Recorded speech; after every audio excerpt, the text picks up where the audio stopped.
Jatrapur police, in a joint operation with the Border Security Force, have arrested a notorious drug dealer and seized 4,000 Yaba tablets worth 4 lakh rupees. The incident took place on Saturday morning. Jatrapur Police Station's officers in charge Siti Kanto Bardhan and Sub-Inspector Pitram Datta stated that the 20 packets of Yaba tablets were recovered from the residence of Suman Mia in Nirboypur, a border village within the Jatrapur Police Station area.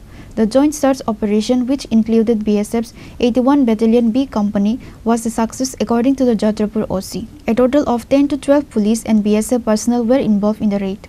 সকাল 9টার দিকে Nirbhaypur BSF BUP 81 battalion এবং যাত্রাপুর থানার যৌথ অভিযানে আমরা একজন drugs বিক্রেতা মানে ইয়াবা ট্যাবলেট সে বাংলাদেশ পাচারকালীন সময়ে একজনকে ধরতে পারছে এবং তার নাম হলো সুমন মিয়া, নির্ভয়পুর বাড়ি।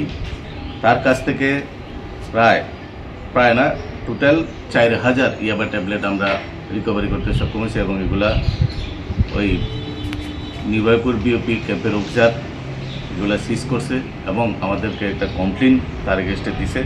আমরা কমপ্লেন মোতাবেক আমরা একটা সুমন মিয়ার বিরুদ্ধে একটা এনডিপিএস মামলা নিছি এবং তার সাথে কে কে জড়িত আছে এবং মালটা কোথায় দিল হইলে বা কোথায় দেবে তার একটা তদন্তর সাপেক্ষে আমরা একটা মামলা নিচ্ছি এবং ইনভেস্টিগেশন করে দেখছি কে কে এটার সাথে জড়িত আছে।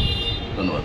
The Jatrapur OC mentioned that a case has been registered against the drug dealer under the NDPS Act.